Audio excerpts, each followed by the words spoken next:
storm struck more savagely and without warning. A trailer park on the city's southwest side was nearly destroyed and 2 infants were killed. Even while tornadoes continued to threaten the area, police and firemen searched for survivors. When the storm struck, Baptist minister Jeff Moore was away playing basketball. When he heard of the tornado, he rushed home to find his family. You all right? Do you live here? Right here. Oh, God. It's gone. Hey. I got a wife and 2 babies. Okay, you were playing basketball? I was playing basketball. Your wife is at the hospital. More? Your wife is at the hospital. They're fine. They're at the hospital, too. Okay, she wanted you to call down there at Norman to go see her. Moore's wife and oldest child survived. His 4-month-old daughter, Jennifer, did not. At Moore's Municipal Hospital, dozens were treated for cuts and bruises. Only a few were injured seriously. Another infant, 4-month-old Robbie Maynard, was dead on arrival. Dorothy Kimbrough and her children survived. She described her own personal disaster. There was no warning at all. It just hit. There was no sirens. There was nothing. It just hit. And when the lights went out, we started rolling over. That's, I don't know how many times we rolled, but we just kept rolling, and we ended up out in a field. And everybody's house was gone. There just wasn't anything left. It just got all of the homes and stuff. And people was looking for their relatives and their kids and stuff. I got mine out. We just came on for treatment. They're still bringing them in, and that's about all. We lost everything we had. By daylight, the remnants of a trailer park lay scattered as reminders of what had been home. Personal belongings were scattered with bits and pieces of mobile homes. There was looting reported during the hours of dark, and a deputy sheriff was injured when 2 looters knocked him down as they sped away in a black sedan. The Red Cross reports that 27 mobile homes were destroyed in Moore, and other 10 sustained heavy damage. One man said that his trailer was tied down with 5 straps. Those straps broke, and his home is now gone. For most of these people, it will take years to recover from the property loss. There are scars, too, that time may never heal. From Moore, Oklahoma, this is Charles Hoff reporting.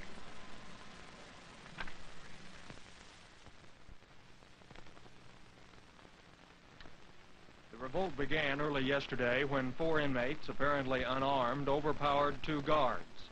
Other inmates quickly joined the rebellion, capturing a total of 19 hostages, setting fire to much of the prison's industrial section.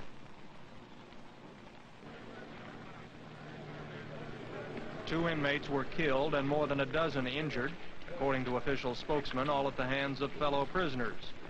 However, this prisoner was shot allegedly by a tower guard as he lingered in the prison yard with other inmates. The circumstances of the shooting are not known. The 2 guards originally overpowered by revolting inmates received minor injuries, as did another guard and a highway patrolman in the attempted firebombing of a guard tower. The prisoners' demands included better medical treatment, better food facilities, an end to alleged discrimination, and most important, a meeting with Governor David Hall to discuss grievances. Hall refused to meet with the prisoners, however, until all hostages were released. As the siege of the state's largest correctional facility continued, officials tried to come up with a solution. Governor Hall's news secretary, Ed Hardy, said at one point there was very little negotiating.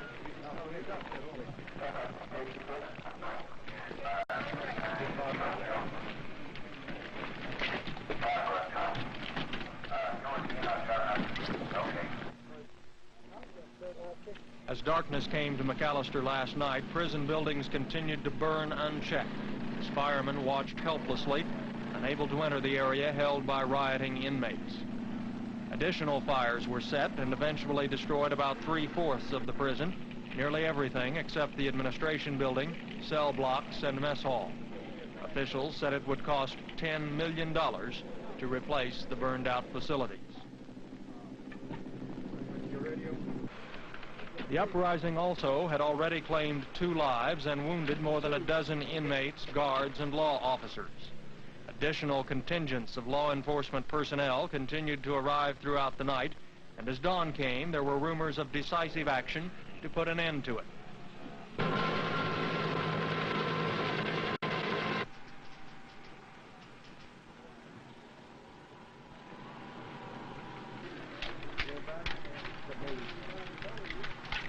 National Guardsmen massed on the west side of the prison, then filed into the arena area where they were blocked by a fire set behind an inner gate.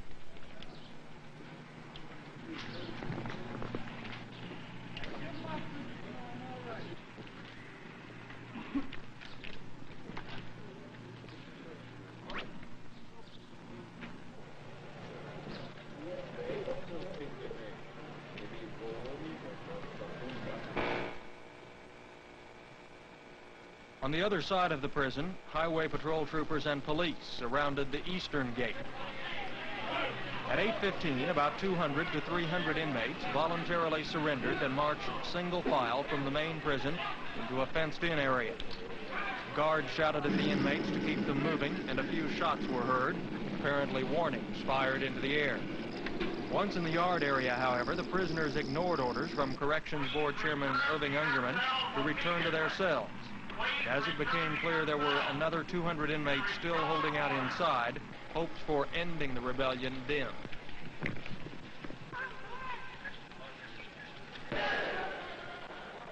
Finally, after several more hours of waiting, newsmen were called into the rotunda area where the hostages had been held. The last 100 or so inmates had surrendered. Their hostages had been released. One of them, Deputy Warden Sam Johnston. Just a few did not. You were threatened by some of the inmates? A few, not too often, many. You know, most of them would shout at you a time or two, but that'd be the extent of it. About that time, some of the inmates whom I'd worked with an awful lot would step up and say, just cool it. And that'd be the end of it. There'd be no other reprisal or nothing. The troops can relax now. The McAllister riot is over. But the real story is only beginning. Were the prisoners' demands legitimate? And if they were, what will be done to satisfy them? This is Dick Nelson reporting from McAllister.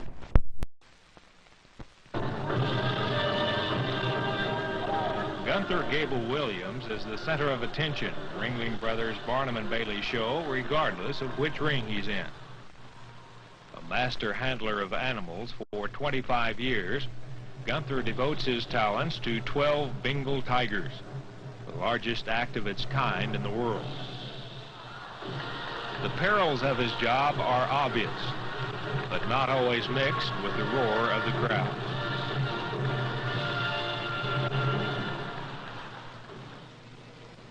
It is here, before a small daily gathering of co-workers, that Gunther Gable Williams earns his title as world's greatest animal tamer.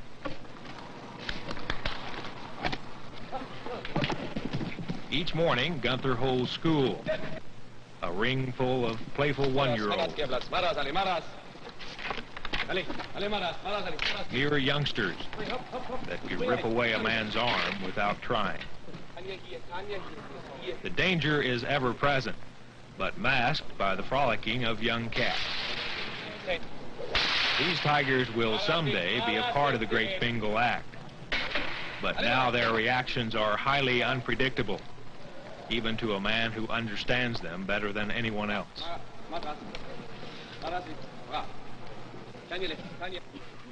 The emphasis is not on tricks, but on patience. It is in practice, not under the spotlight, where Gunther is most vulnerable to what could be a deadly instinctive reaction by untrained tigers. A man-animal relationship of the highest order is required, a blend of gentleness, sternness, and rewards, punctuated with a constant stream of German commands. The mutual respect is highly visible. a matchup of moods and motions.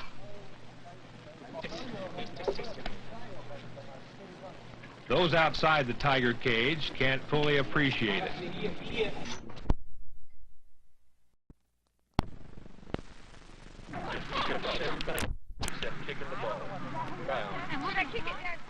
As if the normal problems of a football coach are not enough, those at Newcastle High School have added the task of training 2 teams of women. These mothers will take part in the first annual Dumbbell Bowl. The coaches are quick, mind you, very quick to point out that the game title is not a chauvinistic dig, but describes the fact that the proceeds will be used to buy weights for the school's athletic program. Some of the ladies seem pretty skillful, but the coaches start with the basics, like how to huddle. Okay, now get up into the huddle like you're supposed to. All the plays. There's 5 men in front and there's 5 men in back. With your hands to your side or behind your back, and don't lean on the front people. Okay. Once the principle of the huddle is understood, the training proceeds to more complex stages. Calling plays, breaking the huddle, and the most important part of any game plan, execution. You need to get your spread down. Spread out. Here, you stand. There we go. Right. Down! Sit! Hey, come on. So far, none of the players have indicated a desire to turn pro. The only scouts watching these workouts have weekly troop meetings. But the ladies' enthusiasm has not waned. As for the coaches, well, it'll be basketball season pretty soon. Friday starts early in towns like Minko, Oklahoma.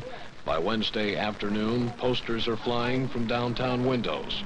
They are battle flags, standards for a war, with schoolboys for soldiers. The enemy is another town. It's high school football, and Minko puts a lot into it, especially at homecoming.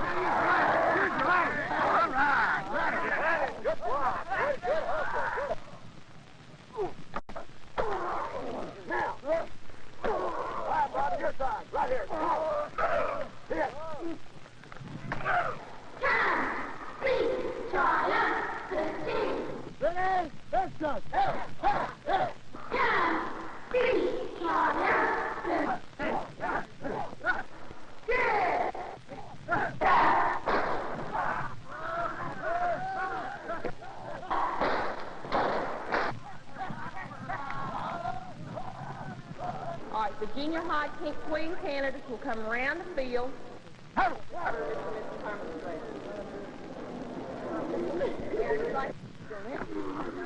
Your part, whoever you're standing by, will turn you to. Drop straight back, you and 6. 1, 2, ready, go.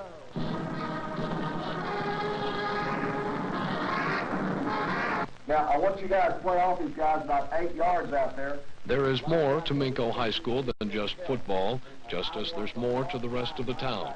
But they've played the game for years with a lot of success. And during the fall, Friday nights past and present dominate conversations in places like the Coffee Cup Cafe. And in the fourth quarter, very seldom do we ever lose the fourth quarter.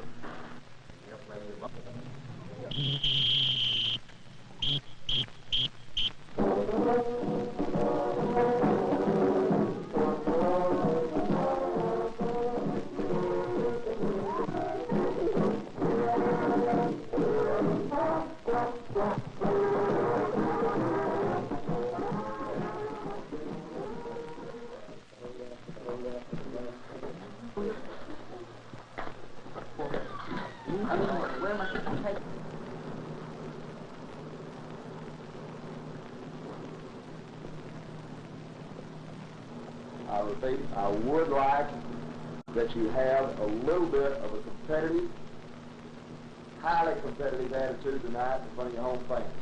So there's going to be a lot of things that's going to make the ball game almost seem anticlimactic. But to me, it's not the floats and it's not the homecoming queen and everything that's important about this. It's the game of football that's important to me as a coach. And I hope, and it certainly should be important to you.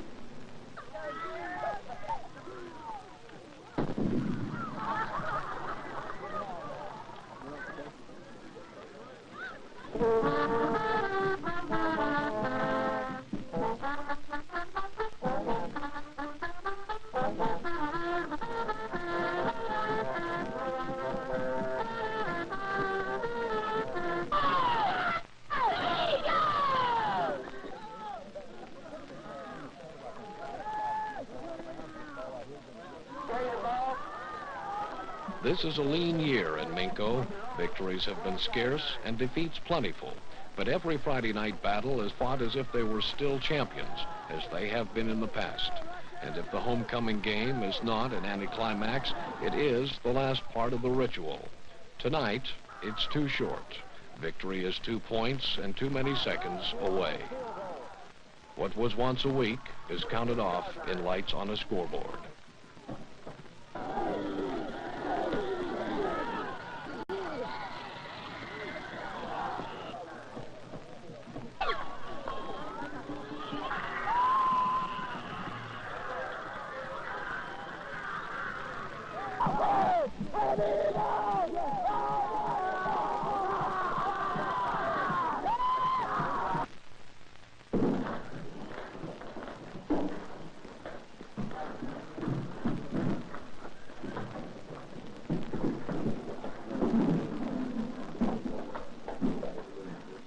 For these boys who came closer to being men tonight than ever before, there would be little consolation in knowing that it really wasn't a war, only a game.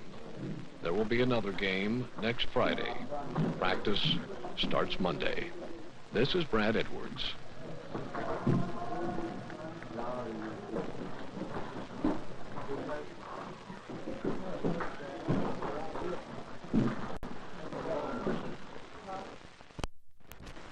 Oscar Bonavena works out now in a storefront gym on North May Avenue. Testimony, perhaps, that there is little room at the top in professional boxing. Bonavena has been near the top, and he's still the 6th-ranked heavyweight in the world. But it is for his defeats and not his victories for which he's best known. Floyd Patterson beat him, along with Joe Frazier and Muhammad Ali. But none did it easily.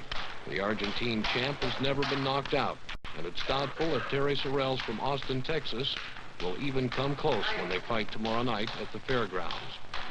But 33 is long past youth for a contender, even if he still has the bull-like strength that started him 17 years ago as an amateur.